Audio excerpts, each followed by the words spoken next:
ഇന്ന് തന്നെ ഡൗൺലോഡ് ചെയ്യൂ. കാണൂ നിങ്ങളുടെ ഫേവറേറ്റ് ഷോസ്. നിക്ക്, അകത്തേക്ക് പോകാൻ വരട്ടെ.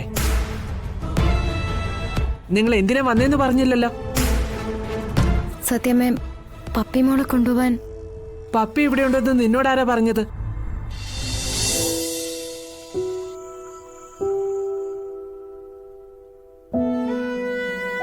ഒരുപാട് സങ്കടങ്ങൾ ഉണ്ടാകുമ്പോഴാ ഞാൻ ഇവിടെ വന്ന് ഇങ്ങനെ വിളക്കും കത്തിച്ച് നിൽക്കുന്നത്. എല്ലാം അറിയുന്ന ആളല്ലേ, പിന്നെ എന്തിനാ എന്നെ എന്റെ മക്കളെയും അവരുടെ കുട്ടികളെ ഇങ്ങനെ വേദനിപ്പിക്കുന്നത്? ഇപ്പൊ എന്റെ പപ്പിമോള് അവള് താമസിച്ചിരുന്ന സ്ഥലത്ത് നിന്ന് ഇറങ്ങിപ്പോയിരിക്കുക. എവിടെയാണെന്ന് അറിയില്ല. എന്താ എന്റെ കുഞ്ഞിന് പറ്റിയെന്ന് പോലും അറിയില്ല. ഒന്ന് കണ്ടെത്തി തന്നൂടെ ദേവി? എത്ര നേരമായിട്ട് ഞാനിങ്ങനെ കരഞ്ഞു വിളിക്കുന്നത്. ഒരു നേരം പോലും വിളക്ക് കത്തിക്കാതിരിക്കുകയോ കർപ്പൂരവോ തിരിയോ ഒന്നിനും ഞാൻ ഒരു കുറവും വരുത്തിയിട്ടില്ലല്ലോ. പിന്നെ എന്താ എന്റെ സങ്കടം കാണാത്തത്? ഇതറിഞ്ഞതിന് ശേഷം ഇന്നലെ ഞാൻ ഉറങ്ങിയിട്ടില്ല. എന്റെ കുഞ്ഞ് എവിടെയുണ്ടെന്ന് എനിക്കറിയണം ദേവി. എനിക്ക് പോയി പറയാൻ വേറെ ആരുമില്ല. ആകെയുള്ളത് അവിടെന്ന ആ ഒരൊറ്റ വിശ്വാസത്തിലാ ഞാനിങ്ങനെ പിടിച്ചു നിൽക്കുന്നത്.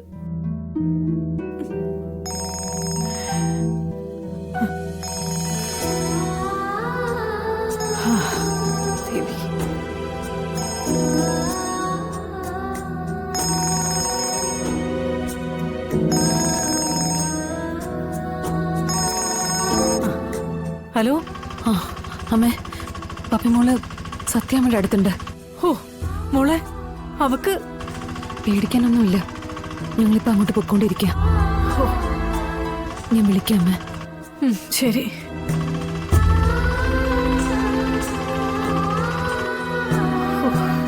ഈശ്വര,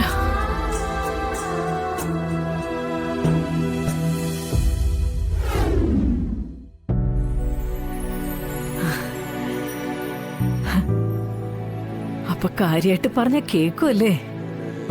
എനിക്കറിയായിരുന്നു എന്റെ പ്രാർത്ഥന കേൾക്കാതിരിക്കാൻ സാധിക്കില്ലെന്ന്. സന്തോഷം, ഒരുപാട് സന്തോഷം, ഒരുപാട്.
ഇതാരേ കൊച്ചുവെളുപ്പം കാലത്ത് വരുന്നു? വാതില് തല്ലിപ്പൊളിക്കണ്ട.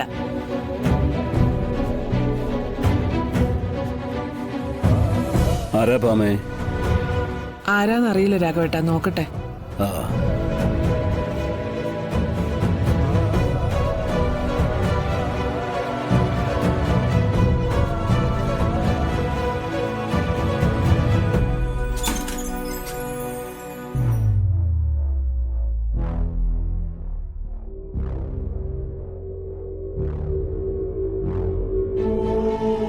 എന്താ?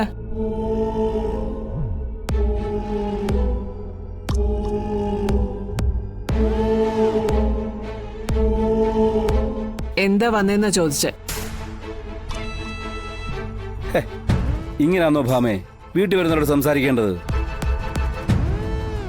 മക്കളെത്തുവാ? നിക്ക്, അകത്തേക്ക് പോകാൻ വരട്ടെ. നിങ്ങൾ എന്തിനാ വന്നേന്ന് പറഞ്ഞില്ലല്ലോ. സത്യമേ, പപ്പി മോളെ കൊണ്ടുപോവാൻ പപ്പി ഇവിടെ ഉണ്ടെന്ന് നിന്നോടാരാ പറഞ്ഞത്? അച്ഛ ഞങ്ങള് പോലീസ് സ്റ്റേഷനിൽ പോയിട്ടാ വരുന്നത്. അപ്പോഴാ അറിഞ്ഞത് പപ്പിമോള് അച്ഛന്റെ കൂടെ ഇങ്ങോട്ട് പോകുന്നു. നിനക്ക് നാണമില്ലേടി ഇങ്ങനെ ഇവിടെ വന്ന് ഓരോന്ന് പറയാൻ? മക്കളെ വളർത്തുന്നു, ഇങ്ങനെയാണോ കുഞ്ഞുങ്ങളെ വളർത്തുന്നത്? ആ കുഞ്ഞു റോഡിൽ കൂടെ പോയപ്പോ വല്ല വണ്ടി മുട്ടി ചത്തു പോയിരുന്നെങ്കിലോ? ഭാമേ, എന്തൊരു നാവാ ഇത്? അറ മറ്റൊരു രീതിയിലൊന്നും പറയല്ലേ. ഓ, ഇവളെ പോലുള്ളവരോടൊക്കെ ഇങ്ങനെ സംസാരിക്കാൻ എനിക്ക് പറ്റൂ. എങ്കിലേ ഇനി ഇങ്ങനെയൊന്നും സംഭവിക്കാതിരിക്കും. സത്യമ്മ, പപ്പി മോൾ ആരോടും പറയാതെ ഇറങ്ങി പോയത്. അറിഞ്ഞിരുന്നെങ്കിൽ ഞങ്ങളെ മോളെ അങ്ങനെ വിടുവോ? പോത്തുപോലെ ഉറങ്ങിക്കിടന്നാലേ ഇതല്ല ഇതിന്റെ അപ്പുറം സംഭവിക്കും. മക്കളടുത്തുണ്ടെങ്കിലേ പെറ്റമ്മയ്ക്ക് പാതി ഉറക്കമേ ഉണ്ടാകാവൂ. ബാക്കി പാതി മക്കളുടെ സുഖമായ ഉറക്കത്തിന് വേണ്ടി നീക്കി വെക്കും. അതാ പെറ്റ തള്ളയുടെ ധർമ്മം. അല്ലാതെ മക്കളെ പ്രസവിച്ചിട്ട് കാണുന്നവരെ അച്ഛനാക്കാൻ നടക്കുന്നവർക്ക് യഥാർത്ഥ തള്ളയുടെ ഗുണമൊന്നും കിട്ടിയെന്ന് വരില്ല.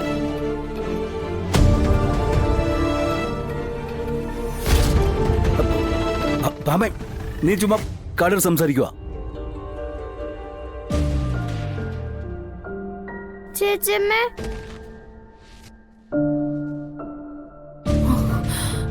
ചേച്ചമ്മ,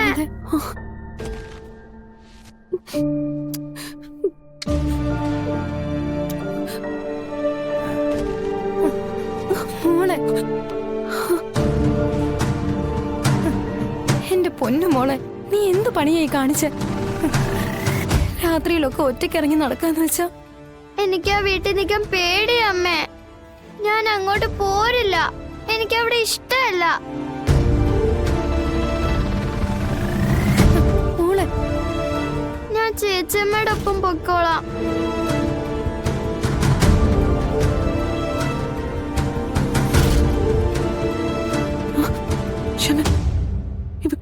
ഇവക്ക് നല്ല ചൂടുണ്ട്.